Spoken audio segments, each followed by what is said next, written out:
Ако търсиш котка с впечатляваща визия и огромно сърце, породата Мейн Кун определено ще те спечели. Това са едни от най-големите домашни котки в света, но зад внушителния им размер се крие изключително нежен, социален и интелигентен характер. Мейн Кун обича компанията на хората, разбира се добре с деца и други животни и често я наричат нежния гигант сред котките. Те са активни, любопитни и обичат да участват във всичко, което се случва у дома. Но както всяка порода, и Мейн Кун има своите особености, за които е важно стопаните да знаят.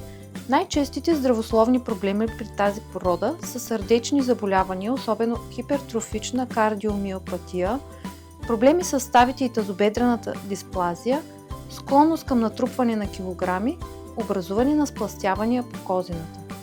За да бъде вашия любимец здрав и щастлив, осигурявайте качествена и балансирана храна, поддържайте добра физическа активност чрез игри и катерушки, разресвайте козината поне 2-3 пъти седмично, следете теглото и правете редовни профилактични прегледи при ветеринар. Мейн Кун не е просто красива котка, тя е истински член на семейството, който носи спокойствие, обич и много характер у дома. Ако искате да научавате още полезни съвети за домашните любимци, следете страницата на ОВК.